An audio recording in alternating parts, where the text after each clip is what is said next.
La promesse paraît trop belle pour être vraie. Un nouveau type de drogue ferait planer sans causer d'effets secondaires. Et il serait accessible en toute légalité d'un simple clic sur Internet. La génération iPhone veut aussi des e-drogues et surtout rien d'illégal. Terme générique pour ces nouvelles drogues, legal highs, littéralement euphorisants légaux.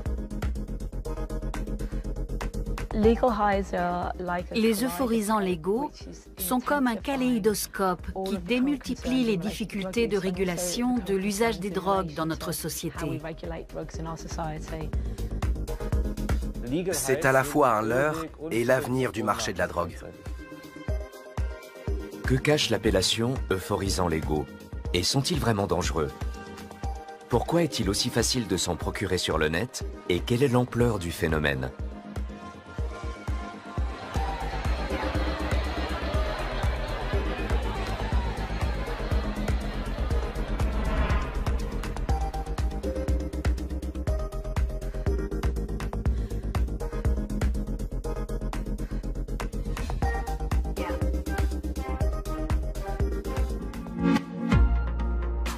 Nous sommes en quête de l'état d'euphorie dès la naissance. Elle fait partie de notre vie et de notre culture. C'est tout simplement dans la nature humaine de rechercher des moyens d'être euphorique. Le besoin d'euphorie a toujours existé, que ce soit par l'absinthe, la fée verte au XIXe siècle, l'alcool au Moyen Âge ou encore le laudanum qu'on utilisait dans l'ancien empire égyptien. 3 drogues classiques ont marqué le XXe siècle. Le cannabis, une valeur sûre depuis les années 60. La cocaïne, la drogue des années 80. Et bien sûr l'héroïne, opiacé mortel qui aujourd'hui encore fait des ravages. Autrefois, on utilisait comme matière première des produits végétaux ou animaux. Aujourd'hui, on a affaire à des substances chimiques de synthèse, mais qui remplissent la même fonction. L'une des premières drogues de synthèse de l'histoire est une amphétamine fabriquée pour doper les soldats de la Wehrmacht. Pendant la bataille de France en mai-juin 1940, l'Allemagne leur fournira 35 millions de cachets de pervitine. Années 60, le LSD invite les hippies à un voyage introspectif. Dans les années 80, une drogue semi-synthétique sème la panique et fait les gros titres, surtout aux États-Unis, le crack. L'ecstasy, appelée aussi MDMA, domine la vie nocturne des années 90. Le dernier arrivé sur le marché est considéré comme un véritable fléau, le cristal meth, de la famille des méthamphétamines, comme la pervitine. Les hommes, comme tous les autres êtres vivants, ont besoin d'euphorie. Alors ils vont la chercher, cette euphorie. À l'ère du numérique, la démarche est amplement facilitée. La génération iPhone se procure cette euphorie via le net. Une simple recherche mentionnant Legal Highs donne accès aux offres de centaines de sites web.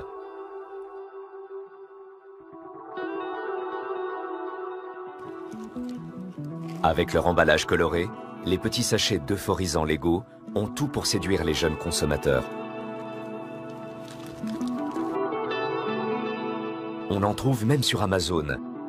L'acheteur règle par carte bancaire et reçoit les drogues de son choix par la poste, directement chez lui.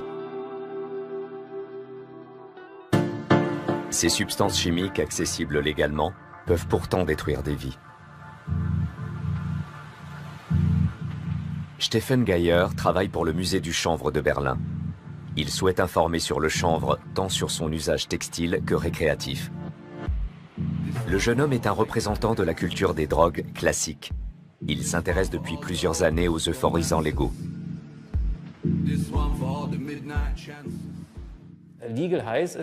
Euphorisants légaux, c'est le terme générique qui désigne un éventail de substances dont les effets imitent ceux des produits illicites.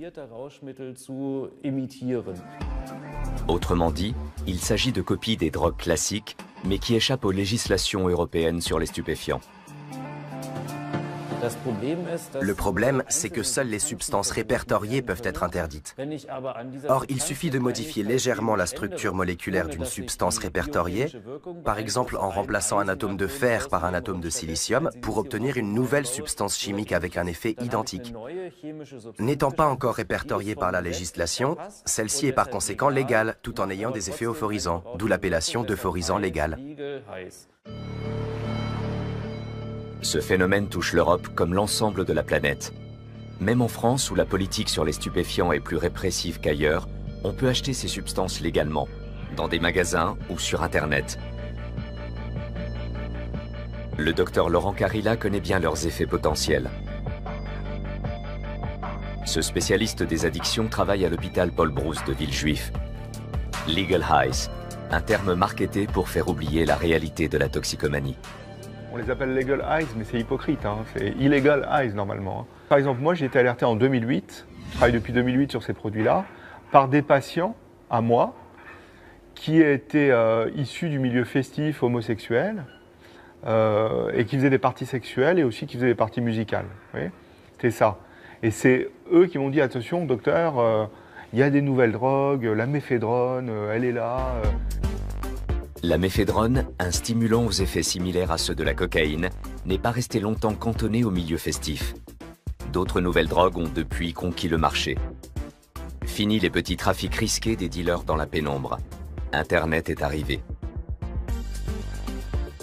Le seul truc avec les legal highs, je trouve, qu'il y a eu au début, c'était l'histoire du prix, qui est pas cher quand on en achète beaucoup, et le fait de se le faire livrer à la maison. Ces deux éléments-là, c'est des éléments dangereux en fait. Et ils ont bien compris. Je veux dire, on peut acheter, au lieu d'acheter 1 gramme, on peut acheter 10 grammes et le prix tout de suite est rétréci. Lisbonne, siège de l'Observatoire européen des drogues et des toxicomanies. Ici aussi, on s'inquiète de l'explosion des euphorisants légaux.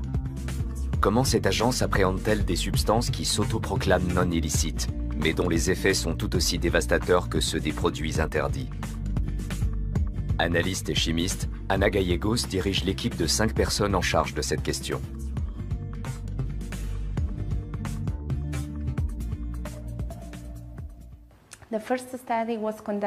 La première étude sur le sujet a été menée en 2011. Il en ressort que plus de 5% des jeunes adultes en Europe ont essayé ces substances au moins une fois dans leur vie. L'étude a été reconduite l'année dernière. Résultat, le nombre de jeunes adultes ayant essayé ces nouvelles drogues au moins une fois dans leur vie est passé à 8%. L'offre de dérivés synthétiques de la catinone, commercialisée sous le nom de sel de bain, n'a jamais été aussi élevée. Idem avec les cannabinoïdes synthétiques et d'autres drogues chimiques non illicites. Le nombre de nouveaux produits déferlant sur le marché européen augmente presque chaque année.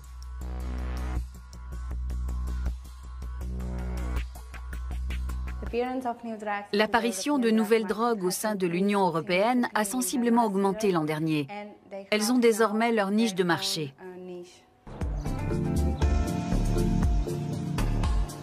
Thorsten Binczek-Domas dirige le service de toxicologie clinique du Labor Berlin, qui dépend du CHU de la Charité. Dans sa pratique, ce médecin est de plus en plus souvent confronté aux euphorisants légaux, dont l'appellation scientifique est nouveaux produits de synthèse, les NPS.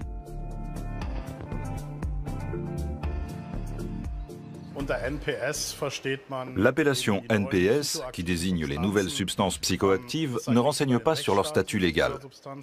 Toutes ces substances ont des effets sur le système nerveux central, c'est-à-dire sur le cerveau, mais de manière très diverse, ce dont l'appellation ne rend pas compte non plus. Tous les effets sont possibles. Apaisement, modification de la conscience, stimulation ou un mélange de tous ces effets. Le terme nouveau renvoie au fait qu'il s'agit de composés synthétiques très récents qui ne sont pas obtenus à partir de substances végétales ou naturelles, mais ont été entièrement fabriqués en laboratoire de façon artificielle.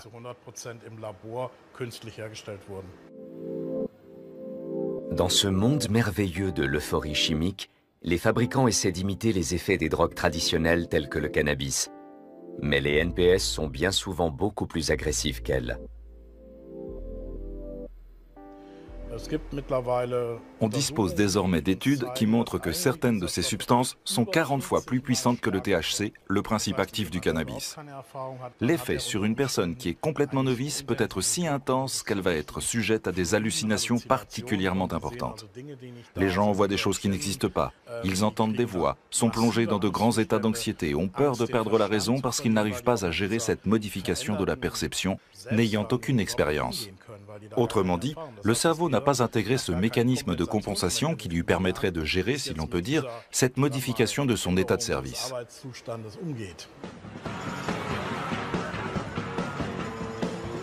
Les cannabinoïdes synthétiques n'ont rien à voir avec les joints d'autrefois. Les substances synthétiques d'aujourd'hui sont autrement plus puissantes, un peu comme des voitures de Formule 1 comparées à des calèches tirées par des chevaux.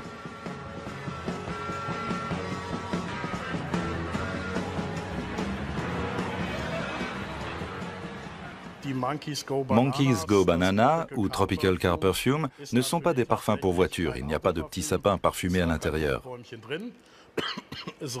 Leur odeur est très particulière. Une caractéristique est l'absence de mention des composants réels. Ici, il n'y aurait que des feuilles séchées, des fleurs aromatiques et des extraits de fruits tropicaux. Il faudrait être fou pour le croire. Une autre caractéristique est la présence d'un mode d'emploi qui assure que le produit est impropre à la consommation. C'est écrit « Do not burn, do not ingest ». En vérité, on peut le fumer et le manger, et dans les deux cas, le produit fait de l'effet. La mise en garde sert en réalité à dédouaner de toute responsabilité celui qui a mis ces produits sur le marché, puisqu'il dit « si certains fument ce produit, c'est leur problème. J'ai bien écrit qu'il ne fallait pas le fumer ».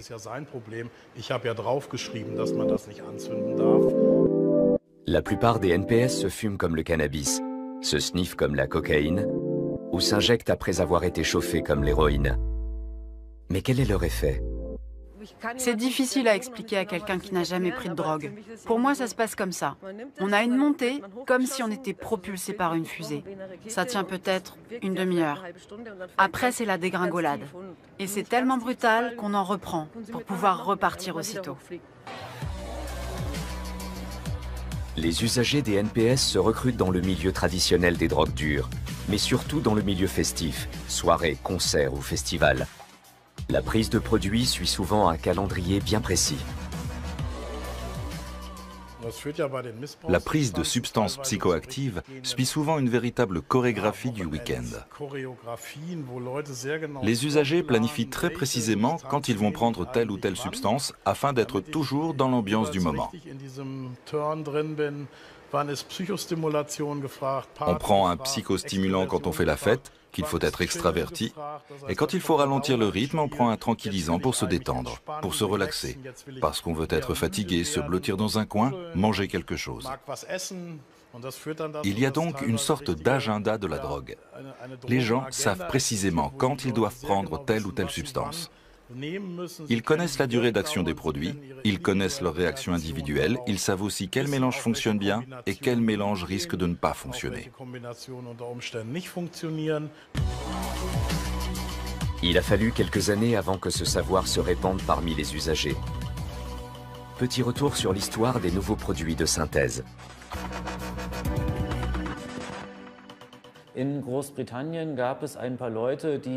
En Grande-Bretagne, quelques personnes qui s'intéressaient au chamanisme sont allées vers des nouvelles substances psychoactives et ont découvert les JWH, des cannabinoïdes synthétiques. Ils en ont synthétisé en grande quantité, ou en ont acheté, ce n'est pas très clair, et ensuite ils ont commencé à proposer ces nouvelles drogues légales en Grande-Bretagne, notamment dans le milieu des festivals techno. Puis ils ont fait ce que chacun fait quand il faut concevoir un produit pour un groupe cible de jeunes consommateurs, ils ont peaufiné leurs produits jusqu'à ce qu'ils se vendent comme des petits pains. La substance dont parle Stephen Geyer est considérée en Angleterre comme le père de tous les NPS. Son nom, le Spice. Ce cannabinoïde synthétique a été maintes fois copié. Ses successeurs dominent le marché jusqu'à aujourd'hui. Difficile d'arrêter la déferlante des drogues de laboratoire amorcée avec le Spice. Fiona Measham, scientifique, a été témoin des débuts.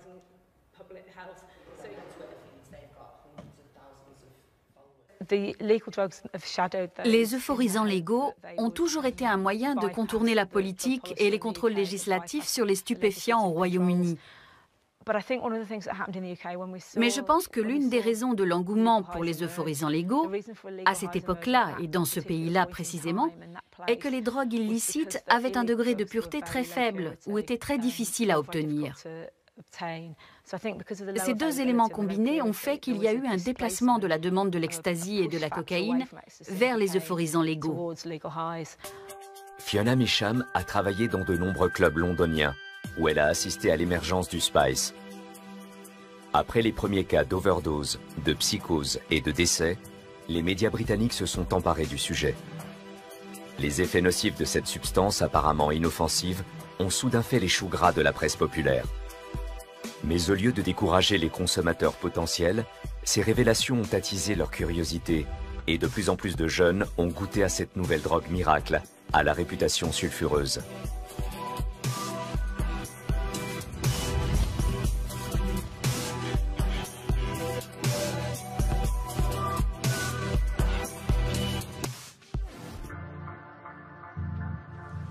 À l'époque, le spice est une énigme pour la communauté scientifique internationale. Volker Auwerter, toxicologue à Fribourg, fait partie des premiers chercheurs en Allemagne à s'être penchés sérieusement sur le sujet. Une plongée en terre inconnue pour laquelle il a fallu avoir recours à des méthodes parfois peu orthodoxes.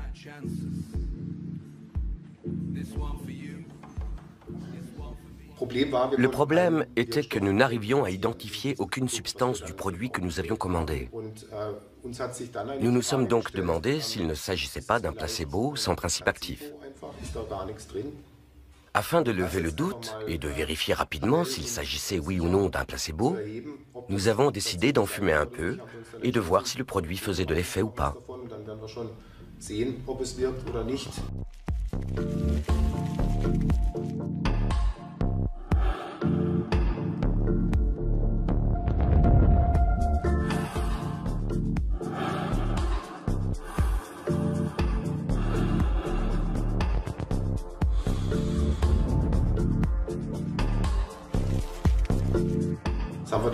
Aussitôt dit, aussitôt fait.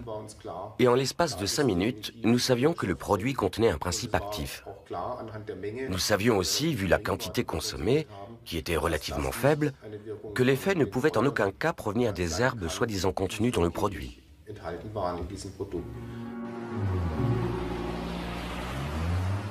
À Manchester aussi, on traque les composants des nouveaux produits de synthèse. La ville est connue pour sa vie nocturne, où les drogues traditionnelles sont implantées depuis longtemps. Comme à Londres, les scientifiques cherchent à mieux comprendre les drogues festives apparues récemment.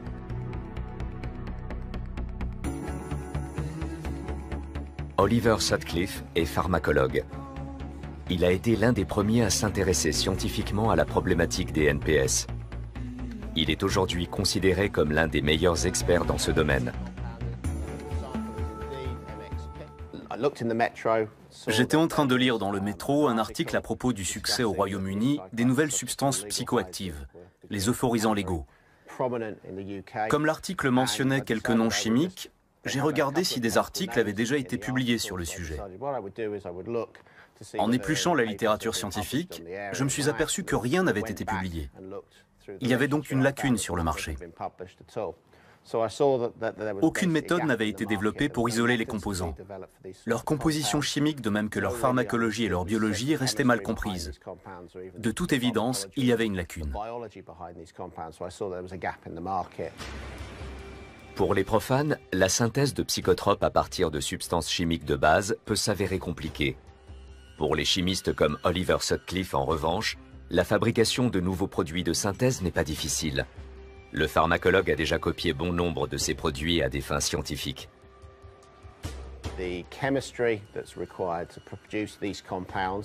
L'équipement ainsi que les substances de base nécessaires à la fabrication de ces composés sont souvent en vente libre chez n'importe quel fournisseur de matériel et de produits chimiques. Et on peut très facilement produire des NPS avec une installation peu sophistiquée. Pas besoin de laboratoire high-tech. Les NPS sont essentiellement produits à l'étranger. Mais étant donné la facilité d'accès aux substances de base, il y a de fortes chances qu'une partie soit également produite dans des laboratoires en Europe. Selon les experts, la majeure partie des NPS ne provient toutefois pas de laboratoires européens. Seules de grandes usines chimiques sont capables de produire les quantités nécessaires. Parmi les premiers fabricants de précurseurs licites et illicites se trouve la Chine.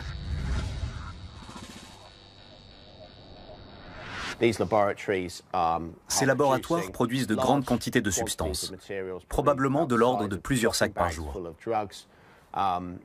D'ailleurs, ils ne cherchent pas à s'en cacher. Il y a des photos sur Internet qui les montrent au travail. Il s'agit donc de production pharmaceutique illégale à une échelle industrielle.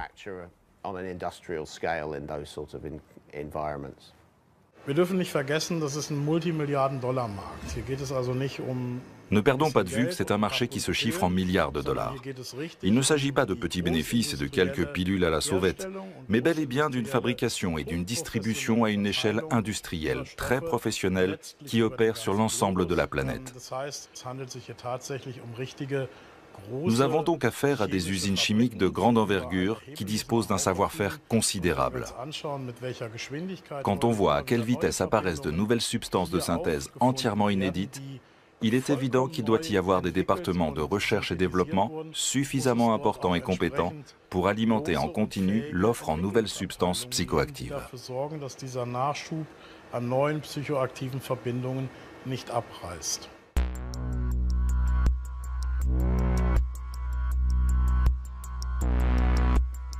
Des millions de containers remplis de toutes sortes de produits partent chaque jour de Chine en direction de l'Europe.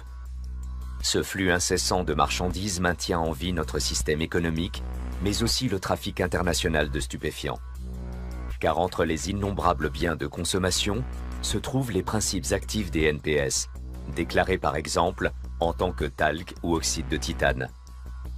Ces substances souvent légales passent ainsi les douanes et sont acheminées jusqu'à leurs clients européens. Elles sont ensuite préparées et conditionnées par des fournisseurs locaux avant d'être vendues sur le net. Un énorme marché, très lucratif.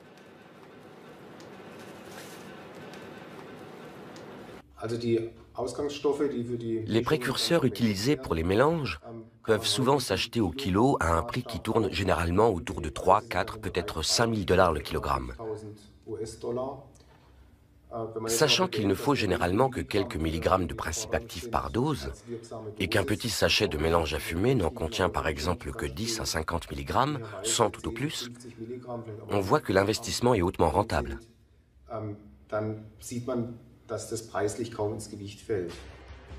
En bout de la chaîne de production, il y a donc souvent l'Europe. Un laboratoire chinois conçoit un nouveau cannabinoïde de synthèse qui n'est pas encore déclaré en Europe en tant que stupéfiant. Une fois passé le contrôle des douanes, le produit est vaporisé sur un inoffensif mélange de plantes. Le tour est joué. Cela peut se faire partout, dans un garage ou un petit atelier d'arrière-cour.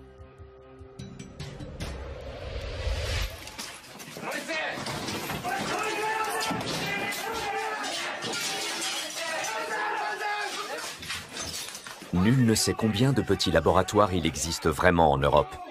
Mais les policiers ne cessent d'en découvrir, comme ici en République tchèque. On y fabriquait surtout du cristal meth. La fabrication, la vente et la possession de cette drogue étant strictement interdites, les forces de l'ordre ont pu intervenir. Mais quelles armes utiliser contre les drogues qui, grâce au savoir-faire de chimistes, ont toujours une longueur d'avance sur le législateur? Les cerveaux derrière ces trafics juteux n'ont jusqu'à présent en tout cas pas à craindre les descentes de police.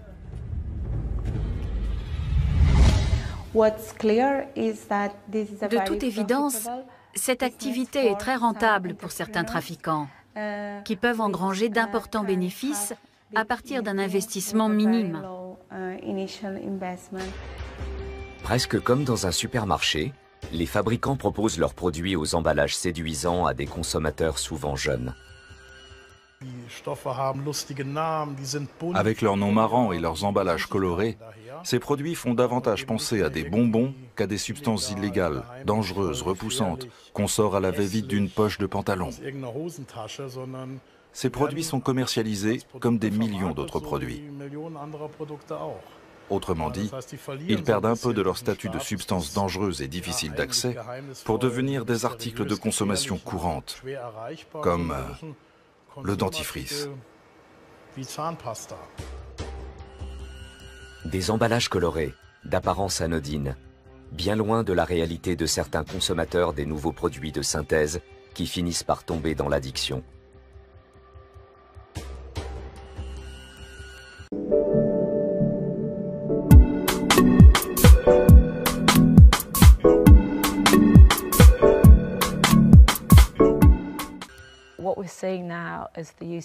On constate maintenant chez certains usagers des problèmes de dépendance, d'addiction.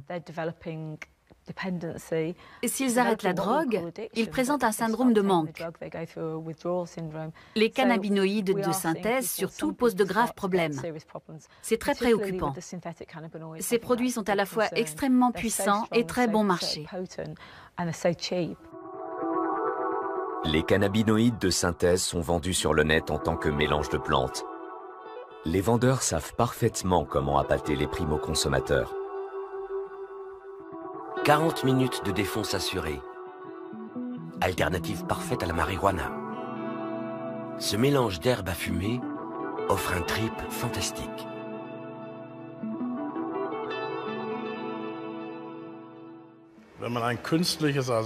La consommation de cannabinoïdes artificiels, synthétiques, provoque des effets similaires à ceux obtenus en fumant du cannabis. Les molécules de cannabinoïdes synthétiques sont conçues de telle sorte qu'elles se fixent dans le cerveau sur les mêmes récepteurs que le tétrahydrocannabinol, ou THC. Un nom à rallonge qui désigne simplement le principe actif du cannabis. Un récepteur, c'est une grosse molécule de protéines qui est ancrée dans la membrane d'une cellule nerveuse. La molécule de cannabinoïde vient s'y fixer un peu comme une clé dans une serrure, ce qui déclenche l'envoi par le récepteur d'un signal à l'intérieur de la cellule.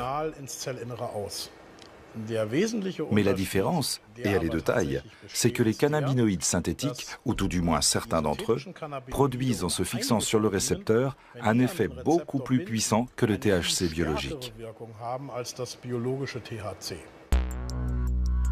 La puissance des cannabinoïdes de synthèse et leurs effets imprévisibles sur le cerveau font courir un risque aux consommateurs. Mais les cannabinoïdes interagissent aussi avec le reste du corps humain, qui est tout entier parcouru par un réseau de récepteurs. Les cannabinoïdes de synthèse sont comme une bombe lâchée dans ce réseau. Et nul ne sait combien de bombes le corps peut supporter et sur quelle durée.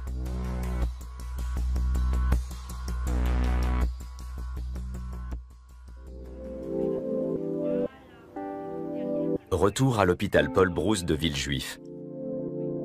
De nombreux patients se battent contre des pathologies lourdes provoquées par la consommation de drogues classiques. Mais le docteur Laurent Carilla traite aussi de plus en plus souvent des consommateurs de nouveaux produits de synthèse. Beaucoup sous-estiment la puissance et le potentiel addictif de ces substances. Lorsqu'ils le découvrent, il est trop tard. Sur du long terme, on peut faire des dépressions, avoir des troubles cognitifs, la mémoire, l'attention, la concentration. On peut faire des épisodes délirants qui vont être chroniques. Et on peut avoir des complications au niveau du foie, au niveau du cœur encore. On peut faire des infarctus, on peut faire des problèmes au cerveau. Et quand on sniffe les produits, on peut avoir des problèmes ORL en fait. On peut se faire des perforations, des cloisons nasales, on peut avoir des ulcérations au niveau ORL. Comme les services de répression des stupéfiants, les autorités sanitaires aussi ont bien du mal à faire face à l'explosion des nouvelles drogues. Estimer les risques qu'elles font courir pour la santé s'avère un défi compliqué. Un défi dont les enjeux sont pourtant considérables, tant les conséquences peuvent être dramatiques. Les surdosages, ces overdoses-là, ça peut être des arrêts cardiaques ou des arrêts respiratoires essentiellement. Et on va aux urgences directes et c'est la réanimation derrière. Il y a des cas de décès malheureusement suite à ces overdoses. Le risque de surdosage avec les cannabinoïdes de synthèse est relativement élevé étant donné que le consommateur ou la consommatrice ne sait jamais ce qu'il y a vraiment dans le sachet. D'une part, nous savons, grâce aux analyses de préparation provenant de saisie, que le contenu peut varier considérablement d'un sachet à l'autre. D'autre part, des sachets à l'aspect similaire, c'est-à-dire qui prétendent être identiques à leurs concurrents, peuvent contenir des cannabinoïdes de synthèse différents. Le surdosage est beaucoup plus rapide avec un produit de synthèse qu'avec de la vraie marijuana, d'autant plus si la prise s'accompagne d'une consommation d'alcool.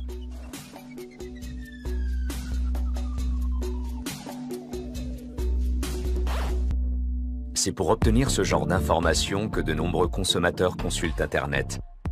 Certains découvrent alors la chaîne YouTube de Simon Rohan.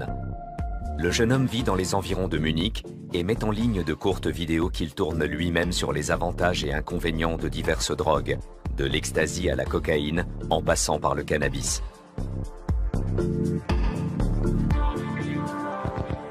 Ces Trip Reports, où Simon fait le compte-rendu de ses propres expériences avec les drogues, ont été visionnés des centaines de milliers de fois par des internautes. Les nouveaux produits de synthèse aussi sont passés en revue. Quels sont les euphorisants légaux les plus sûrs? C'est notre question du jour. Les produits de synthèse font l'objet de nombreuses questions de la part des internautes.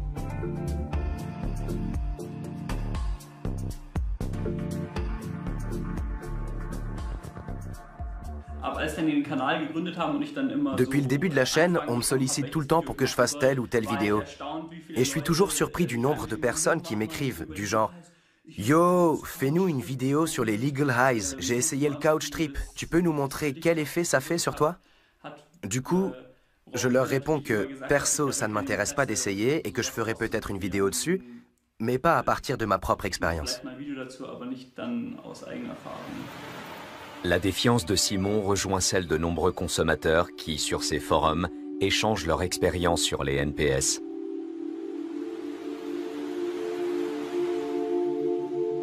J'avais la sensation d'être totalement défoncé. Un pote est devenu tout jaune, il a dû se faire vomir et s'est retrouvé dans un état de transe. Beaucoup feront de mauvaises expériences avec les legal highs, mais ça tient sûrement à un mauvais dosage ou à un mauvais environnement. J'ai fumé ce truc régulièrement pendant 6 mois. J'étais complètement accro, physiquement et mentalement. On a le cerveau retourné, mais on pense que la vie ne vaut rien sans ce truc. Ça fait 7 mois maintenant que j'ai arrêté, et je ne souhaite pas, même à mes ennemis, d'en fumer. Les demandes des internautes sont souvent les mêmes, du genre « Fais-nous des vidéos sur les legal highs, mais fais gaffe à bien en dégoûter les gens, parce que j'ai essayé et mes expériences ont été négatives. » Beaucoup de ceux qui me réclament une vidéo sur le sujet et qui ont eux-mêmes essayé ces substances veulent que je parle des effets négatifs. L'image des legal highs est très mauvaise. Par contre, ceux qui commencent tout juste à s'intéresser aux substances psychédéliques, surtout les jeunes, ne sont pas informés et ne peuvent pas s'appuyer sur leur expérience. Les produits sont surtout ciblés pour les jeunes, par exemple avec des nanas à poil sur les emballages. Ils prétendent souvent être sans conséquences pour la santé. Super, pas de soucis, c'est pareil que l'herbe. Et donc forcément, les consommateurs tombent dans le panneau, surtout les jeunes. Outre les cannabinoïdes de synthèse ou mélange de plantes, les NPS regroupent une autre famille de substances de plus en plus consommées. Il s'agit de drogues de laboratoire aux effets souvent dévastateurs pour la santé. Les catinones de synthèse, mieux connues sous l'appellation de sel de bain.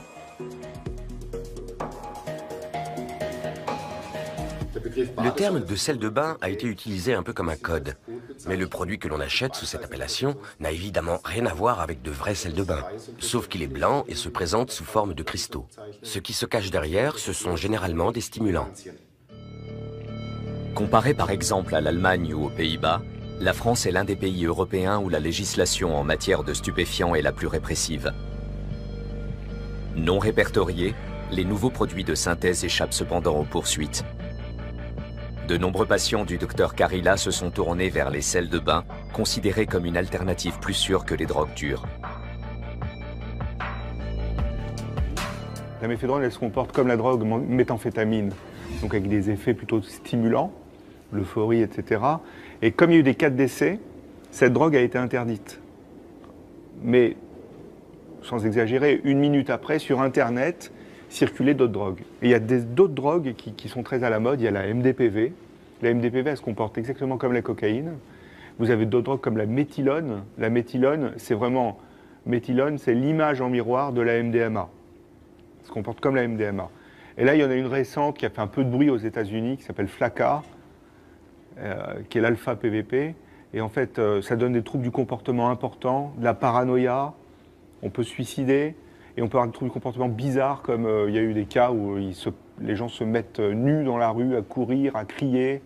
Et il y a eu des cas de comportement où il y en a un qui faisait l'amour à un arbre, en fait. Ouais, donc c'est vraiment des troubles du comportement bizarres. Munich. Dans la capitale bavaroise aussi, les nouveaux produits de synthèse se sont implantés dans les milieux de la drogue. Les NPS sont utilisés par de nombreux toxicomanes comme complément, voire comme substitut aux drogues dures. Stefan Walcher, médecin spécialiste des addictions, est co-directeur d'une clinique. Témoin au quotidien de la souffrance des toxicomanes, il observe le remplacement des drogues classiques par les nouveaux produits de synthèse. Cela crée un mélange très explosif qui a indubitablement contribué à une augmentation substantielle du nombre de décès liés à l'usage de stupéfiants pour la 2e année consécutive. Du point de vue statistique, on constate que les opiacés classiques, comme l'héroïne et la méthadone, jouent un rôle de plus en plus mineur et sont évincés par de nouvelles substances. À Francfort, une ville qui a une longue expérience avec les drogues dures, on assiste aussi à une mutation. Comme la police le constate lors des contrôles et des fouilles, les nouvelles drogues synthétiques sont déjà bien implantées, notamment les sels de bain, très répandus chez les usagers.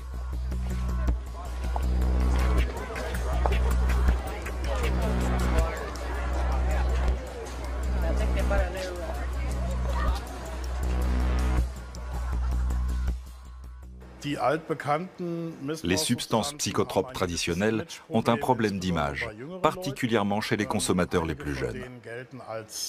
Certaines ne sont plus considérées comme modernes.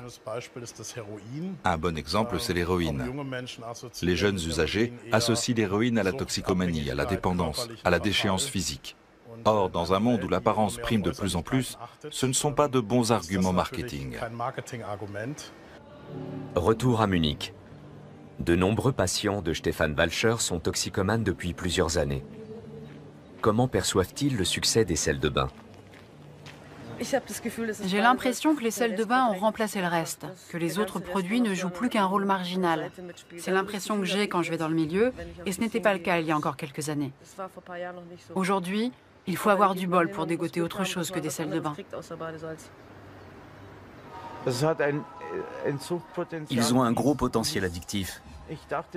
De ce point de vue, je pensais qu'il n'y avait rien de pire que le crack, que j'ai consommé pendant 2 ans. Mais ce n'est rien à côté. De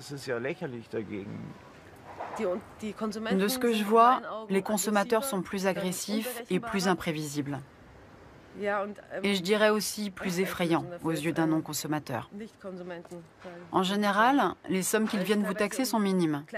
Mais quand elles deviennent plus importantes, je pense que certains seraient capables de vous faire la peau. Oui, ça a beaucoup changé.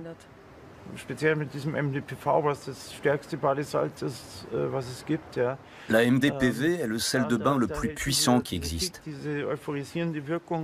La montée, l'effet euphorisant, dure jusqu'à 30 minutes. Aucune autre catégorie de drogue au monde, aucune, ne conduit aussi vite à une déchéance physique et sociale. Toute médaille a son revers. Parents d'usagers, mais aussi législateurs, observent cette déferlante de nouvelles drogues avec impuissance et perplexité. Pour Ana Gallegos de l'Observatoire européen des drogues et des toxicomanies, les nouveaux produits de synthèse et leurs millions de petites pilules ne peuvent être combattus avec les moyens actuels. C'est comme le jeu du chat et de la souris. Dès qu'une substance fait l'objet d'un contrôle, une nouvelle apparaît qui cherche à remplacer la précédente. Idem avec les définitions génériques. Dès qu'une nouvelle définition générique est mise en place, les fabricants opèrent de légères modifications sur la structure chimique afin d'obtenir une nouvelle famille de substances qui présentent des effets similaires, mais ne font pas l'objet d'un contrôle.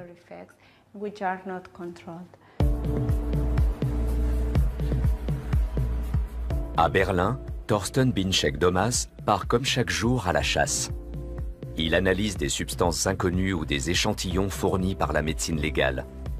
Ses collègues et lui n'en finissent pas de s'étonner de l'inventivité des fabricants de drogue. Rien que le nombre de cannabinoïdes synthétiques que nous connaissons tourne autour de 300. Cette explosion laisse présager de l'avenir. Tout commence en 2008 avec le Spice. Suite à l'interdiction de cette substance, les fabricants modifient sa composition chimique et créent des ersatz aux effets similaires. Plus tard, ils modifient de nouveau la formule en introduisant un petit groupe fonctionnel azoté. C'est le début d'une course sans fin, avec des conséquences difficilement prévisibles pour les consommateurs et le législateur. L'apparition permanente de nouvelles variantes explique en partie pourquoi il est difficile d'empêcher leur livraison en Europe. Au mieux, les douanes peuvent effectuer des contrôles aléatoires sur les cargaisons des avions et des bateaux. Il est très difficile d'avoir une vue d'ensemble des saisies en termes de quantité, ainsi que d'identifier les nouveaux produits de synthèse en circulation.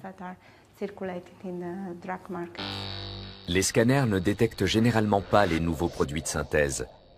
Qui veut ramener de Chine quelques principes actifs a donc de bonnes chances de passer les douanes sans encombre. Et lorsqu'un chien policier est entraîné à détecter un mélange de plantes données, un nouveau mélange l'a depuis longtemps remplacé. On enregistre pourtant des succès. Entre 2009 et 2013, la quantité de sel de bain saisies a augmenté d'environ 1 tonne par an.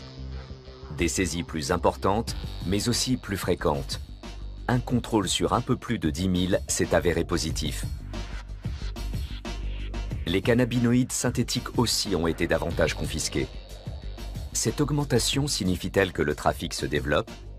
De nombreux spécialistes pensent en tout cas que les contrôles ne sont pas plus efficaces. Il ne s'agit plus seulement de contrôler quelques flux de marchandises importants où les quantités saisies sont colossales. On assiste aujourd'hui à un transport de fourmis, avec des milliers de petits paquets et de petits sachets plastiques expédiés de Shanghai ou d'ailleurs dans l'espace Schengen. Là, la marchandise est répartie très rapidement, ce qui est dans l'intérêt des transporteurs. Résultat, les douanes ont peu de possibilités d'effectuer des contrôles efficaces, c'est-à-dire de vraiment vérifier ce qu'il y a à l'intérieur.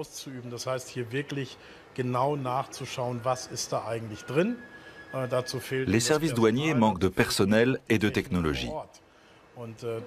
Il faudrait changer un certain nombre de choses pour prétendre mettre un terme définitif au trafic. Les pouvoirs publics ne peuvent pas remporter cette course. C'est totalement exclu.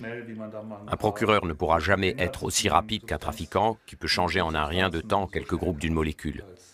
C'est peine perdue. Les nouveaux produits de synthèse donnent du fil à retordre à la répression des stupéfiants.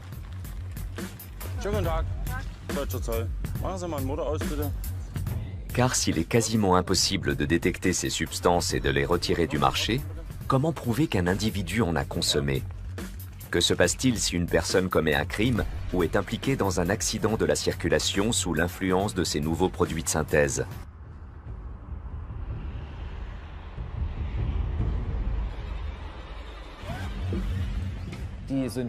Les cannabinoïdes synthétiques sont consommés notamment par des jeunes qui craignent de perdre leur permis de conduire.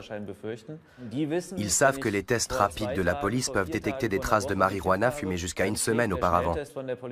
On va leur retirer leur permis, ils vont devoir passer un test d'aptitude psychologique à la conduite, payer une grosse amende, etc. Alors qu'ils peuvent éviter tout ça en achetant un mélange de plantes qui contient, on le sait bien, d'autres principes actifs que les plantes. Un des attraits principaux pour les consommateurs reste le mythe selon lequel ces drogues ne pourraient pas être détectées du tout. Effectivement, les tests rapides qu'on utilise dans le cadre des contrôles d'aptitude psychologique à la conduite ne sont pas en mesure de mettre en évidence un grand nombre de ces substances. En revanche, des examens de laboratoire plus poussés peuvent désormais détecter chacune d'entre elles. Longs et fastidieux, ces tests en laboratoire ne sont cependant d'aucune utilité aux médecins confrontés à des urgences vitales.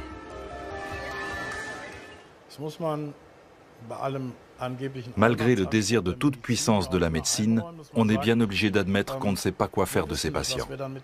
On ne sait pas comment les aider parce que toutes ces substances sont nouvelles et qu'on n'a encore aucun retour d'expérience. Tel patient est peut-être le premier cas pris en charge. Les médecins ont donc un problème. C'est surtout le week-end, lorsque les gens sortent, qu'il y a des problèmes et que les secours sont sollicités. Pour pouvoir prendre en charge les victimes, ils doivent savoir quelles substances elles ont consommées, chose impossible actuellement avec les NPS. Le pharmacologue Oliver Sutcliffe veut changer cela, mais il connaît les difficultés. Aujourd'hui, 3 tests de couleur peuvent détecter rapidement mais approximativement certains groupes de substances. En revanche, les nouveaux produits de synthèse passent inaperçus. En cause, le visage sans cesse changeant de ces drogues. Oliver Sutcliffe est pourtant persuadé qu'il pourra bientôt présenter un test rapide qui aidera aussi bien la police routière que les urgentistes à identifier les NPS. Le pharmacologue préfère ne pas en dire plus. La concurrence autour de la mise au point de ce type de test est rude.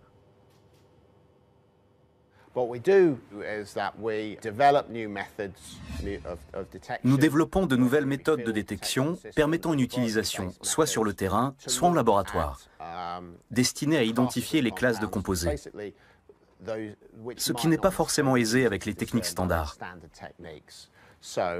Nous prenons donc des produits que nous avons achetés ou qui sont issus de saisies et nous isolons leurs composants afin de savoir ce qu'il y a à l'intérieur de ces sachets.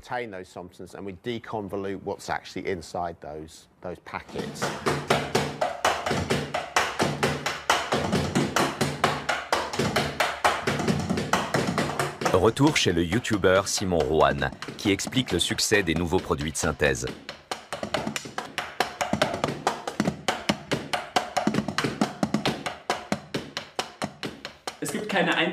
Il n'y a pas de séparation nette entre ceux qui consommeraient seulement des legal highs et ceux qui consommeraient des drogues illicites. Ce sont généralement les mêmes. C'est juste que les consommateurs de legal highs ne sont pas en mesure de dégoter des substances illicites au moment où ils les cherchent. Alors, ils se rabattent sur les legal highs.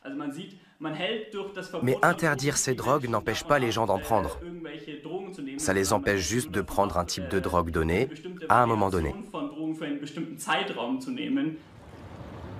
La prolifération constante des nouveaux produits de synthèse alimente le débat sur la légalisation des stupéfiants en Europe.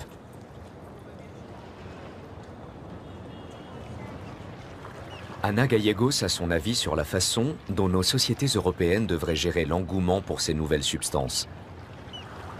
Un avis qu'elle préfère toutefois émettre en dehors des murs de son administration.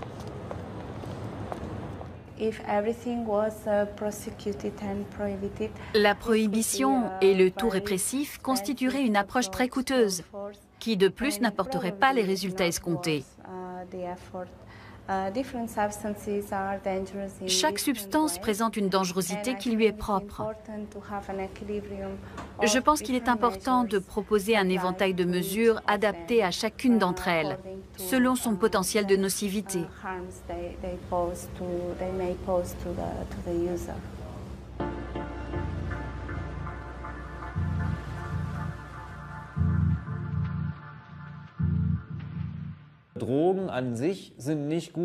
Les drogues ne sont pas bonnes ou mauvaises en soi. Tout dépend de la façon dont le consommateur les aborde. Autrement dit, quel est son degré d'information vis-à-vis des substances. Par exemple, la quantité de principes actifs qu'elles contiennent, les effets secondaires graves ou les dommages possibles à long terme. Bref, peut-il estimer en toute connaissance de cause si consommer telle ou telle drogue est une décision raisonnable ou pas? Et ça, on y parviendra seulement si on en parle. Moins de tabous, plus d'informations transparentes, plus de services d'aide faciles d'accès. Et on en est loin. Notre société doit-elle revoir son rapport à ces substances? Allons-nous être submergés par ces nouvelles drogues, sans pouvoir les interdire? Thorsten Binchek-Domas mise sur la sensibilisation. Il se rend dans les écoles à la rencontre des jeunes. J'ai une jolie anecdote à propos d'une élève de 15 ans. Dans le cadre d'un débat, elle s'est soudain levée, passablement énervée, et s'est mise à crier que ça ne regardait qu'elle si un jour elle décidait de foutre sa vie en l'air avec les drogues.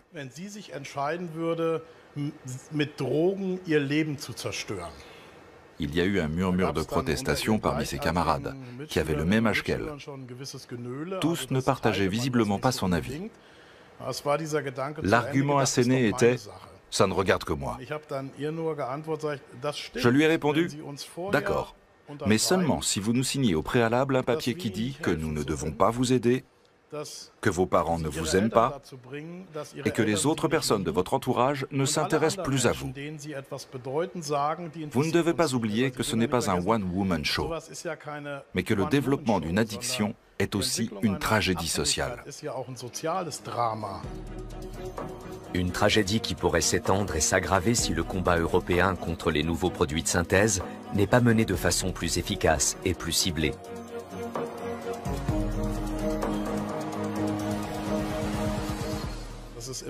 C'est une attitude très égoïste de la part de quelqu'un de dire « ça m'est égal, c'est ce que je veux, j'en supporterai les conséquences », parce que c'est un leurre. Les conséquences à la fin, nous les supportons tous un peu. Les chercheurs pensent que l'on peut d'ores et déjà concevoir de nouvelles drogues qui euphorisent sans nuire gravement à la santé. Mais d'ici là, force est de constater, le monde enchanteur des nouveaux produits de synthèse est une illusion. Back to the roots. Il ne faut pas toucher à ces saloperies chimiques. Ça n'a plus rien de kiffant. Ce n'est plus comme avant, quand on fumait un joint autour d'un feu de camp, pendant qu'un pote jouait de la guitare. Il faut voir leur pouvoir addictif. Ces substances sont très puissantes. Legal Highs. Le nom a un côté sympa et inoffensif. Tout le contraire des méchantes drogues illicites.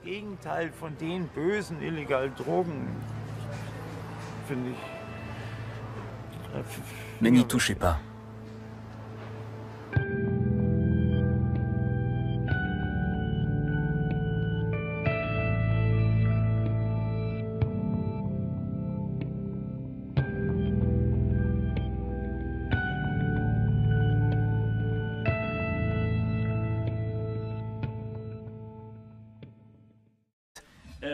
Ce sont généralement les mêmes.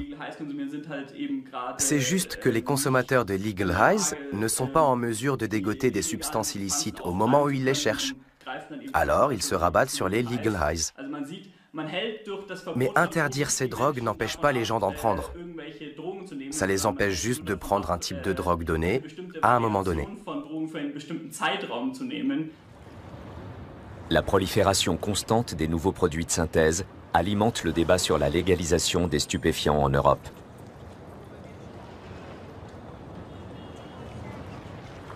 Ana Gallegos a son avis sur la façon dont nos sociétés européennes devraient gérer l'engouement pour ces nouvelles substances. Un avis qu'elle préfère toutefois émettre en dehors des murs de son administration.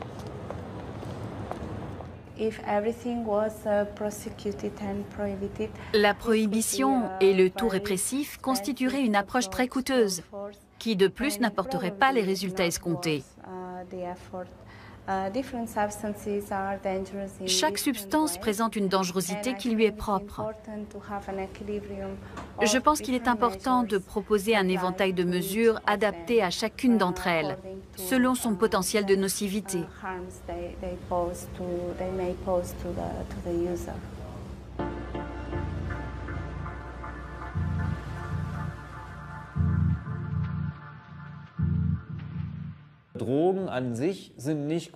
Les drogues ne sont pas bonnes ou mauvaises en soi.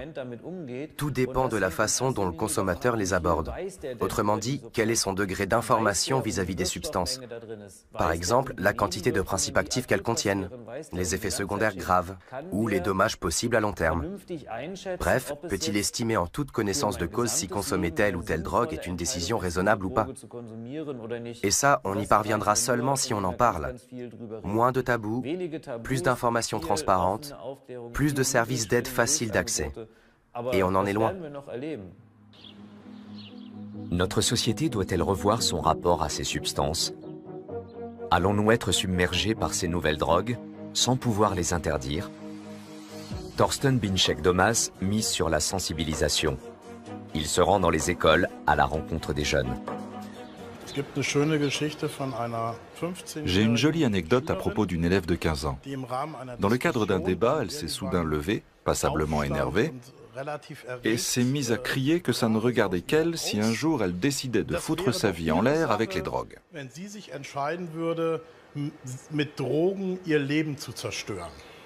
Il y a eu un murmure de protestation parmi ses camarades, qui avaient le même âge qu'elle.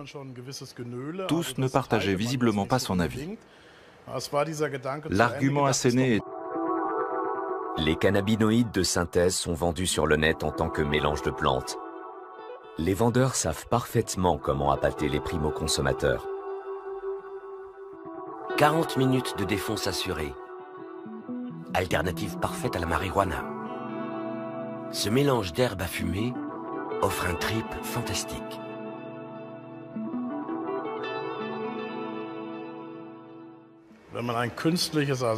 La consommation de cannabinoïdes artificiels, synthétiques, provoque des effets similaires à ceux obtenus en fumant du cannabis. Les molécules de cannabinoïdes synthétiques sont conçues de telle sorte qu'elles se fixent dans le cerveau sur les mêmes récepteurs que le tétrahydrocannabinol, ou THC, un nom à rallonge qui désigne simplement le principe actif du cannabis. Un récepteur, c'est une grosse molécule de protéines qui est ancrée dans la membrane d'une cellule nerveuse. La molécule de cannabinoïde vient s'y fixer un peu comme une clé dans une serrure, ce qui déclenche l'envoi par le récepteur d'un signal à l'intérieur de la cellule. Mais la différence, et elle est de taille, c'est que les cannabinoïdes synthétiques, ou tout du moins certains d'entre eux, produisent en se fixant sur le récepteur un effet beaucoup plus puissant que le THC biologique. La puissance des cannabinoïdes de synthèse et leurs effets imprévisibles sur le cerveau font courir un risque aux consommateurs. Mais les cannabinoïdes interagissent aussi avec le reste du corps humain, qui est tout entier parcouru par un réseau de récepteurs. Les cannabinoïdes de synthèse sont comme une bombe lâchée dans ce réseau. Et nul ne sait combien de bombes le corps peut supporter et sur quelle durée.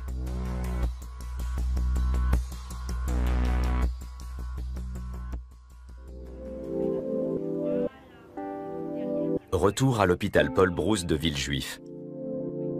De nombreux patients se battent contre des pathologies lourdes provoquées par la consommation de drogues classiques. Mais le docteur Laurent Carilla traite aussi de plus en plus souvent des consommateurs de nouveaux produits de synthèse. Beaucoup sous-estiment la puissance et le potentiel addictif de ces substances. Lorsqu'ils le découvrent, il est trop tard. Sur du long terme, on peut faire des dépressions, avoir des troubles cognitifs, la mémoire, l'attention, la concentration. On peut faire des épisodes délirants qui vont être chroniques. Et on peut avoir des complications au niveau du foie, au niveau du cœur encore. On peut faire des infarctus, on peut faire des problèmes au cerveau. Et quand on sniffe les produits, on peut avoir des problèmes ORL en fait. On peut se faire des perforations, des cloisons nasales, on peut avoir des ulcères. Nouveaux produits de synthèse. Beaucoup sous-estiment la puissance et le potentiel addictif de ces substances. Lorsqu'ils le découvrent, il est trop tard. Sur du long terme, on peut faire des dépressions, avoir des troubles cognitifs, la mémoire, l'attention, la concentration. On peut faire des épisodes délirants qui vont être chroniques. Et on peut avoir des complications au niveau du foie, au niveau du cœur encore. On peut faire des infarctus, on peut faire des problèmes au cerveau. Et quand on sniffe les produits, on peut avoir des problèmes ORL en fait. On peut se faire des perforations, des cloisons nasales, on peut avoir des ulcérations au niveau ORL. Comme les services de répression des stupéfiants, les autorités sanitaires aussi ont bien du mal à faire face à l'explosion des nouvelles drogues. Estimer les risques qu'elles font courir pour la santé s'avère un défi compliqué. Un défi dont les enjeux sont pourtant considérables, tant les conséquences peuvent être dramatiques. Les surdosages, ces overdoses-là, ça peut être des arrêts cardiaques ou des arrêts respiratoires essentiellement. Et on va aux urgences directes et c'est la réanimation derrière. Il y a des cas de décès malheureusement suite à ces overdoses. Le risque de surdosage avec les cannabinoïdes de synthèse est relativement élevé étant donné que le consommateur ou la consommatrice ne sait jamais ce qu'il y a vraiment dans le sachet. D'une part, nous savons, grâce aux analyses de préparation provenant de saisie, que le contenu peut varier considérablement d'un sachet à l'autre. D'autre part, des sachets à l'aspect similaire, c'est-à-dire qui prétendent être identiques à leurs concurrents, peuvent contenir des cannabinoïdes de synthèse différents. Le surdosage est beaucoup plus rapide avec un produit de synthèse qu'avec de la vraie marijuana, d'autant plus si la prise s'accompagne d'une consommation d'alcool.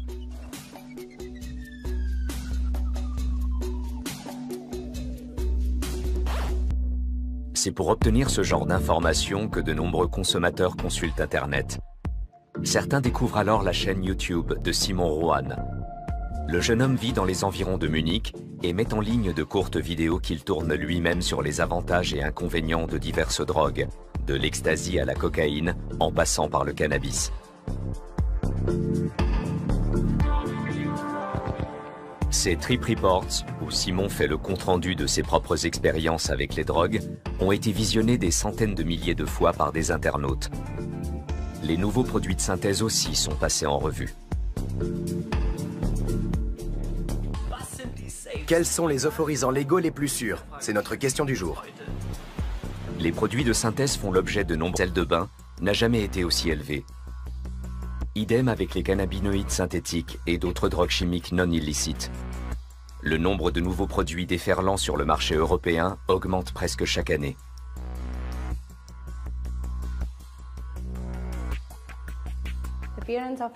L'apparition de nouvelles drogues au sein de l'Union européenne a sensiblement augmenté l'an dernier. Elles ont désormais leur niche de marché.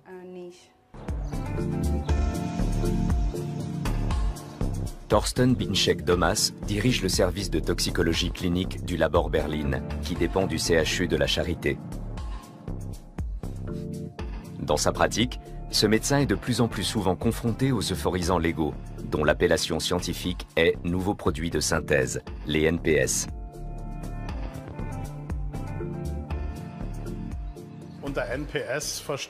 L'appellation NPS, qui désigne les nouvelles substances psychoactives, ne renseigne pas sur leur statut légal. Toutes ces substances ont des effets sur le système nerveux central, c'est-à-dire sur le cerveau, mais de manière très diverse, ce dont l'appellation ne rend pas compte non plus. Tous les effets sont possibles. Apaisement, modification de la conscience, stimulation ou un mélange de tous ces effets. Le terme nouveau renvoie au fait qu'il s'agit de composés synthétiques très récents qui ne sont pas obtenus à partir de substances végétales ou naturelles, mais ont été entièrement fabriqués en laboratoire de façon artificielle.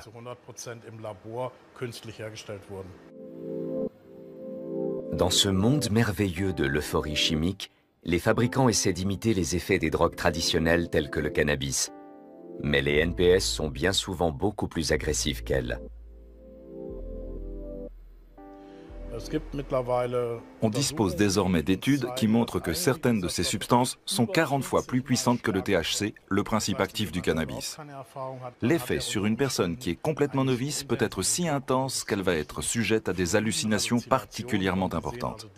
Les gens voient des choses qui n'existent pas, ils entendent des voix, sont plongés dans de grands états d'anxiété, ont peur de perdre la raison parce qu'ils n'arrivent pas à gérer cette modification de la perception, n'ayant aucune expérience.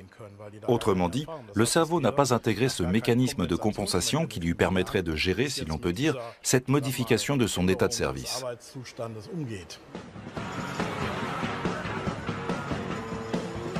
Les cannabinoïdes synthétiques n'ont rien à voir avec les joints d'autrefois. Les substances synthétiques d'aujourd'hui sont autrement plus puissantes, un peu comme des voitures de Formule 1 comparées à des calèches tirées par des chevaux.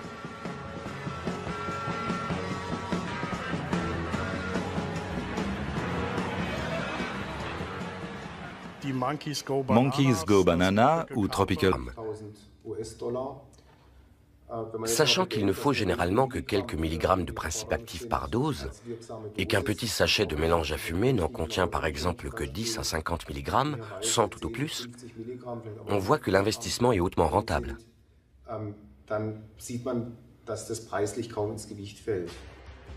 En bout de la chaîne de production, il y a donc souvent l'Europe. Un laboratoire chinois conçoit un nouveau cannabinoïde de synthèse qui n'est pas encore déclaré en Europe en tant que stupéfiant. Une fois passé le contrôle des douanes, le produit est vaporisé sur un inoffensif mélange de plantes. Le tour est joué. Cela peut se faire partout, dans un garage ou un petit atelier d'arrière-cour.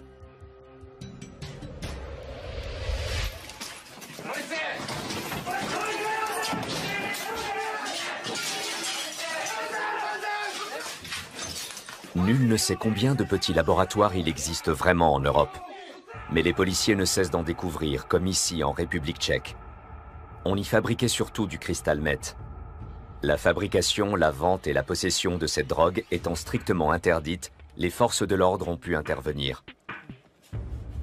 Mais quelles armes utiliser contre les drogues qui, grâce au savoir-faire de chimistes, ont toujours une longueur d'avance sur le législateur? Les cerveaux derrière ces trafics juteux n'ont jusqu'à présent en tout cas pas à craindre les descentes de police. De toute évidence, cette activité est très rentable pour certains trafiquants, qui peuvent engranger d'importants bénéfices à partir d'un investissement minime. Presque comme dans un supermarché, les fabricants proposent leurs produits aux emballages séduisants à des consommateurs souvent jeunes. Avec leurs noms marrants et leurs emballages colorés, ces produits font davantage penser à des bonbons qu'à des substances illégales, dangereuses, repoussantes, qu'on sort à la va-vite d'une poche de pantalon. Ces produits sont commercialisés comme des millions d'autres produits.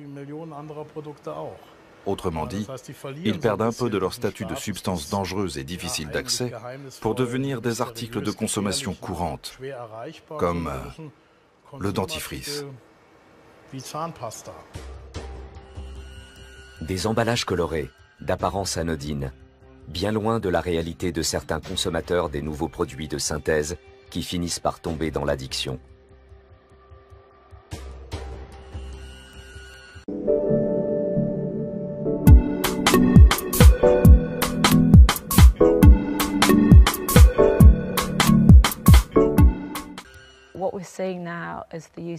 On constate maintenant chez certains usagers... Une minute après, sur Internet, circulaient d'autres drogues. Et il y a d'autres drogues qui sont très à la mode. Il y a la MDPV. La MDPV, elle se comporte exactement comme la cocaïne. Vous avez d'autres drogues comme la méthylone. La méthylone, c'est vraiment... Méthylone, c'est l'image en miroir de la MDMA. Elle se comporte comme la MDMA. Et là, il y en a une récente qui a fait un peu de bruit aux États-Unis, qui s'appelle Flakka, qui est l'alpha-PVP. Et en fait, ça donne des troubles du comportement importants, de la paranoïa, on peut se suicider, et on peut avoir des troubles du comportement bizarres, comme il y a eu des cas où les gens se mettent nus dans la rue, à courir, à crier, et il y a eu des cas de comportement où il y en a un qui faisait l'amour à un arbre, en fait. Ouais, donc c'est vraiment des troubles du comportement bizarres. Munich. Dans la capitale bavaroise aussi, les nouveaux produits de synthèse se sont implantés dans les milieux de la drogue. Les NPS sont utilisés par de nombreux toxicomanes comme complément, voire comme substitut aux drogues dures. Stefan Walcher, médecin spécialiste des addictions et co-directeur d'une clinique. Témoin au quotidien de la souffrance des toxicomanes, il observe le remplacement des drogues classiques par les nouveaux produits de synthèse. Cela crée un mélange très explosif qui a indubitablement contribué à une augmentation substantielle du nombre de décès liés à l'usage de stupéfiants pour la deuxième année consécutive. Du point de vue statistique, on constate que les opiacés classiques, comme l'héroïne et la méthadone, jouent un rôle de plus en plus mineur et sont évincés par de nouvelles substances. À Francfort, une ville qui a une longue expérience avec les drogues dures, on assiste aussi à une mutation. Comme la police le constate lors des contrôles et des fouilles, les nouvelles drogues synthétiques sont déjà bien implantées, notamment les sels de bain, très répandus chez les usagers.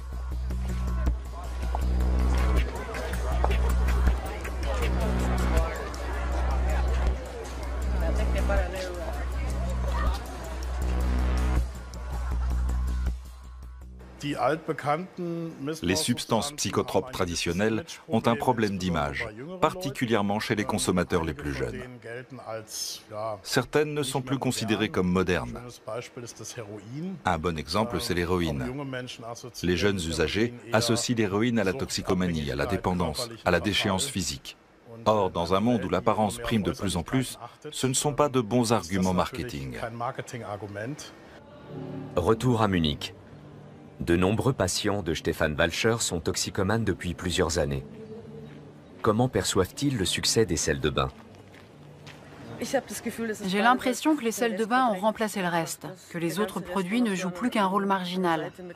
C'est tout simplement dans la nature humaine de rechercher des moyens d'être euphorique. Le besoin d'euphorie a toujours existé, que ce soit par l'absinthe, la fée verte au XIXe siècle, l'alcool au Moyen Âge, ou encore le laudanum qu'on utilisait dans l'ancien empire égyptien. 3 drogues classiques ont marqué le XXe siècle. Le cannabis, une valeur sûre depuis les années 60. La cocaïne, la drogue des années 80. Et bien sûr l'héroïne, opiacé mortel qui aujourd'hui encore fait des ravages. Autrefois, on utilisait comme matière première des produits végétaux ou animaux. Aujourd'hui, on a affaire à des substances chimiques de synthèse, mais qui remplissent la même fonction. L'une des premières drogues de synthèse de l'histoire est une amphétamine fabriquée pour doper les soldats de la Wehrmacht. Pendant la bataille de France en mai-juin 1940, l'Allemagne leur fournira 35 millions de cachets de pervitine. Années 60, le LSD invite les hippies à un voyage introspectif. Dans les années 80, une drogue semi-synthétique sème la panique et fait les gros titres, surtout aux États-Unis, le crack. L'ecstasy, appelée aussi MDMA, domine la vie nocturne des années 90. Le dernier arrivé sur le marché est considéré comme un véritable fléau, le cristal meth, de la famille des méthamphétamines, comme la pervitine. Les hommes, comme tous les autres êtres vivants, ont besoin d'euphorie. Alors ils vont la chercher, cette euphorie. À l'ère du numérique, la démarche est amplement facilitée. La génération iPhone se procure cette euphorie via le net. Une simple recherche mentionnant Legal Highs donne accès aux offres de centaines de sites web.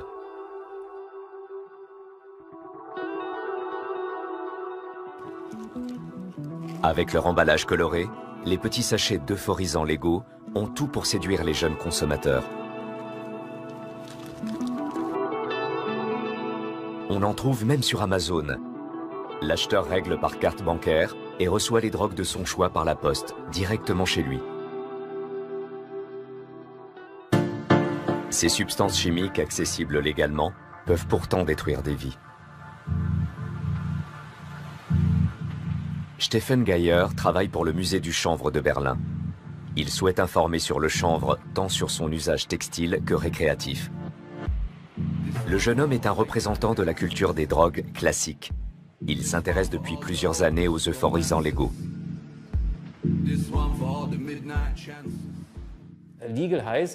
Euphorisants légaux, c'est le terme générique qui désigne un éventail de substances dont les effets imitent ceux des produits illicites. Les produits sont surtout ciblés pour les jeunes, par exemple avec des nanas à poil sur les emballages. Ils prétendent souvent être sans conséquences pour la santé. Super, pas de soucis, c'est pareil que l'herbe. Et donc forcément, les consommateurs tombent dans le panneau, surtout les jeunes. Outre les cannabinoïdes de synthèse ou mélange de plantes, les NPS regroupent une autre famille de substances de plus en plus consommées. Il s'agit de drogues de laboratoire aux effets souvent dévastateurs pour la santé. Les catinones de synthèse, mieux connues sous l'appellation de sel de bain.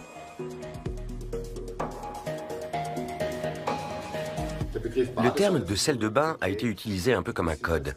Mais le produit que l'on achète sous cette appellation n'a évidemment rien à voir avec de vrais sels de bain. Sauf qu'il est blanc et se présente sous forme de cristaux. Ce qui se cache derrière, ce sont généralement des stimulants.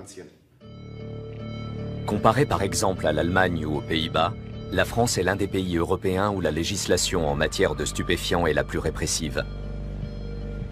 Non répertoriés, les nouveaux produits de synthèse échappent cependant aux poursuites. De nombreux patients du Dr Carilla se sont tournés vers les sels de bain, considérés comme une alternative plus sûre que les drogues dures. La méphédrone, elle se comporte comme la drogue méthamphétamine, donc avec des effets plutôt stimulants, l'euphorie, etc. Et comme il y a eu des cas de décès, cette drogue a été interdite. Mais, sans exagérer, 1 minute après, sur Internet, circulaient d'autres drogues. Et il y a d'autres drogues qui sont très à la mode. Il y a la MDPV. La MDPV, elle se comporte exactement comme la cocaïne. Vous avez d'autres drogues comme la méthylone. La méthylone, c'est vraiment... Méthylone, c'est l'image en miroir de la MDMA. Elle se comporte comme la MDMA. Et là, il y en a une récente qui a fait un peu de bruit aux États-Unis, qui s'appelle Flakka, qui est l'alpha-PVP. Et en fait, ça donne des troubles du comportement importants, de la paranoïa, on peut se suicider, et on peut avoir des troubles du comportement bizarres, comme il y a eu des cas où les gens se mettent nus dans la rue, à courir, à crier. Et il y a eu des cas de comportement où il y en a un qui faisait l'amour à un arbre, en fait. Ouais, donc c'est vraiment des troubles du comportement bizarres. Munich. Dans la capitale bavaroise aussi, les nouveaux produits de synthèse se sont implantés dans les milieux de la drogue. Les NPS sont utilisés par de nombreux toxicomanes comme complément, voire comme substitut aux drogues dures. Stefan Walscher, médecin spécialiste des addictions, est co-directeur d'une clinique. Témoin au quotidien de la souffrance des toxicomanes, il observe le remplacement des drogues classiques par les nouveaux produits de synthèse. Cela crée un mélange très explosif qui a induit.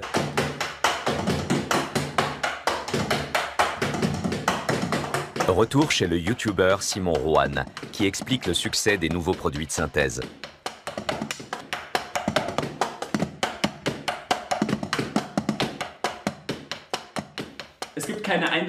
Il n'y a pas de séparation nette entre ceux qui consommeraient seulement des legal highs et ceux qui consommeraient des drogues illicites. Ce sont généralement les mêmes. C'est juste que les consommateurs de legal highs ne sont pas en mesure de dégoter des substances illicites au moment où ils les cherchent. Alors, ils se rabattent sur les legal highs. Mais interdire ces drogues n'empêche pas les gens d'en prendre. Ça les empêche juste de prendre un type de drogue donné à un moment donné. La prolifération constante des nouveaux produits de synthèse alimente le débat sur la légalisation des stupéfiants en Europe.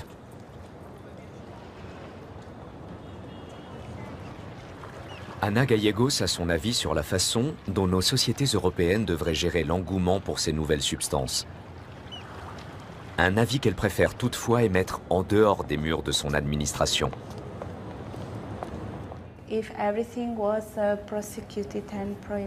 La prohibition et le tout répressif constitueraient une approche très coûteuse, qui de plus n'apporterait pas les résultats escomptés.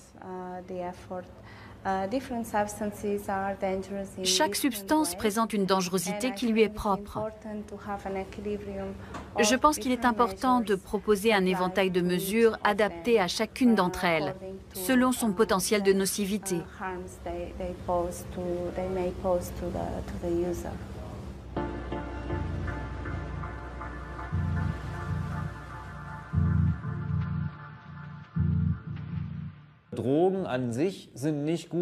Les drogues ne sont pas bonnes ou mauvaises en soi.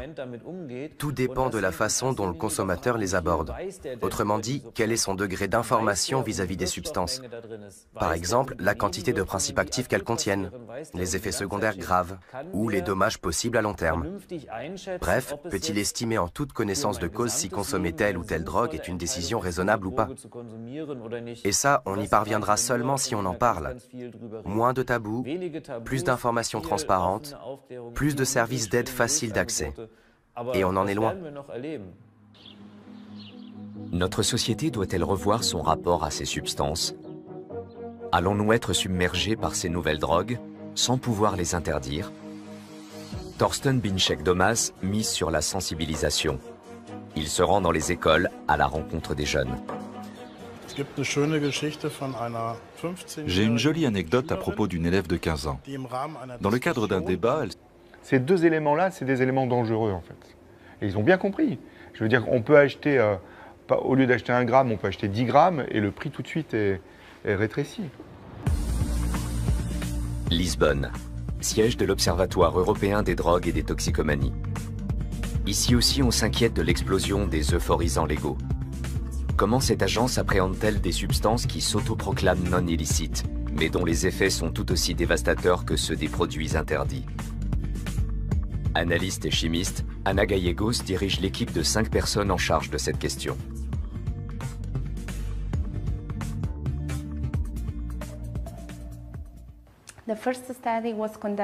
La première étude sur le sujet a été menée en 2011. Il en ressort que plus de 5% des jeunes adultes en Europe ont essayé ces substances au moins une fois dans leur vie. L'étude a été reconduite l'année dernière. Résultat, le nombre de jeunes adultes ayant essayé ces nouvelles drogues au moins une fois dans leur vie est passé à 8%. L'offre de dérivés synthétiques de la catinone, commercialisée sous le nom de sel de bain, n'a jamais été aussi élevée.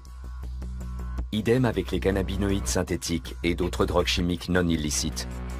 Le nombre de nouveaux produits déferlant sur le marché européen augmente presque chaque année.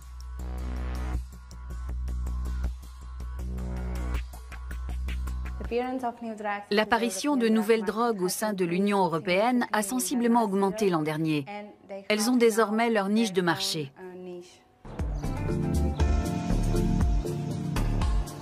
Thorsten Binchek-Domas dirige le service de toxicologie clinique du Labor Berlin, qui dépend du CHU de la Charité.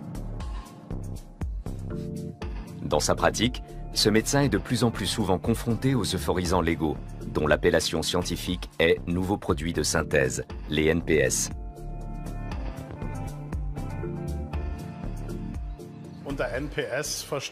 l'appellation NPS, qui désigne les nouvelles substances psychoactives, ne renseigne pas sur leur statut légal. Toutes ces substances ont des effets sur le système nerveux central, c'est-à-dire sur le cerveau, mais de manière très diverse, ce dont l'appellation ne rend pas compte non plus.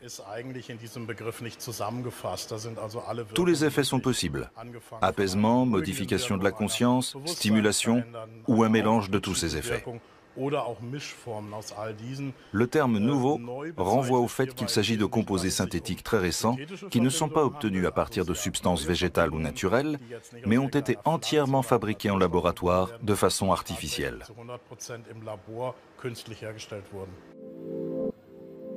Dans ce monde merveilleux de l'euphorie chimique, les fabricants essaient d'imiter les effets des drogues traditionnelles telles que le cannabis. Mais des nouvelles substances psychoactives, les euphorisants légaux. Comme l'article mentionnait quelques noms chimiques, j'ai regardé si des articles avaient déjà été publiés sur le sujet. En épluchant la littérature scientifique, je me suis aperçu que rien n'avait été publié. Il y avait donc une lacune sur le marché. Aucune méthode n'avait été développée pour isoler les composants. Leur composition chimique, de même que leur pharmacologie et leur biologie, restaient mal comprises. De toute évidence, il y avait une lacune. Pour les profanes, la synthèse de psychotropes à partir de substances chimiques de base peut s'avérer compliquée. Pour les chimistes comme Oliver Sutcliffe, en revanche, la fabrication de nouveaux produits de synthèse n'est pas difficile. Le pharmacologue a déjà copié bon nombre de ces produits à des fins scientifiques.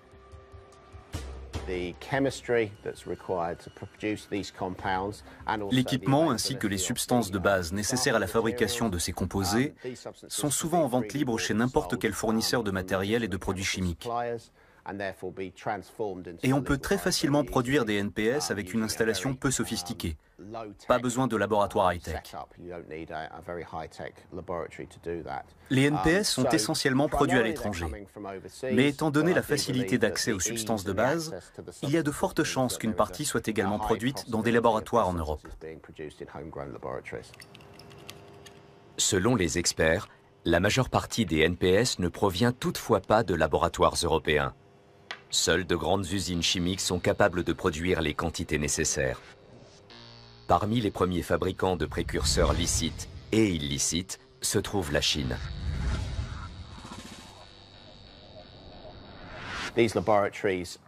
Ces laboratoires produisent de grandes quantités de substances, probablement de l'ordre de plusieurs sacs par jour. D'ailleurs, ils ne cherchent pas à s'en cacher. Il y a des photos sur Internet qui les montrent au travail. Il s'agit donc de production pharmaceutique illégale à une échelle industrielle.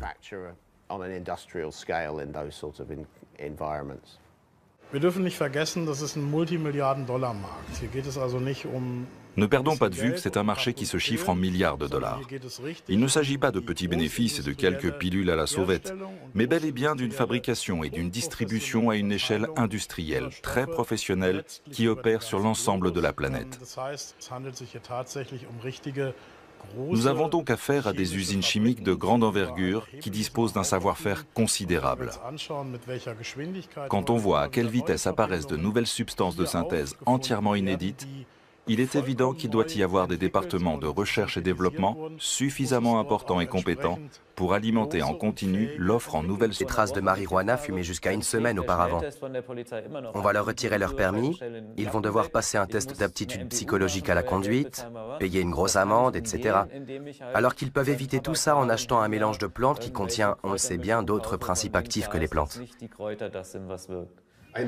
Un des attraits principaux pour les consommateurs reste le mythe selon lequel ces drogues ne pourraient pas être détectées du tout.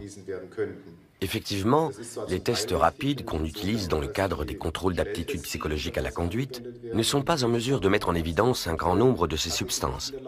En revanche, des examens de laboratoire plus poussés peuvent désormais détecter chacune d'entre elles. Longs et fastidieux, ces tests en laboratoire ne sont cependant d'aucune utilité aux médecins confrontés à des urgences vitales.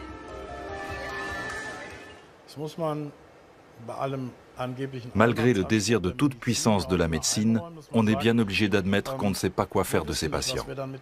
On ne sait pas comment les aider parce que toutes ces substances sont nouvelles et qu'on n'a encore aucun retour d'expérience.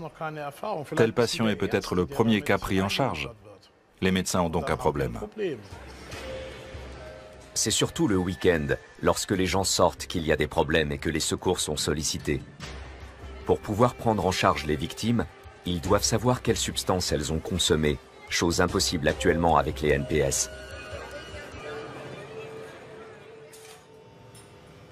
Le pharmacologue Oliver Sutcliffe veut changer cela, mais il connaît les difficultés. Aujourd'hui, 3 tests de couleur peuvent détecter rapidement mais approximativement certains groupes de substances. En revanche, les nouveaux produits de synthèse passent inaperçus. En cause, le visage sans cesse changeant de ces drogues. Oliver Sutcliffe est pourtant persuadé qu'il pourra bientôt présenter un test rapide qui aidera aussi bien la police routière que les urgentistes à identifier les NPS. Le pharmacologue préfère ne pas en dire plus. La concurrence autour de la mise au point de ce type de test est rude.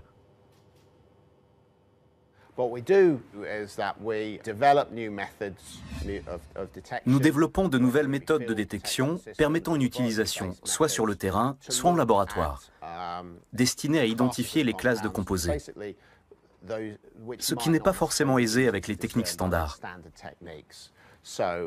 Nous prenons donc des produits que nous avons achetés ou qui sont issus de saisies et nous isolons leurs composants afin de savoir ce qu'il y a à l'intérieur de ces sachets.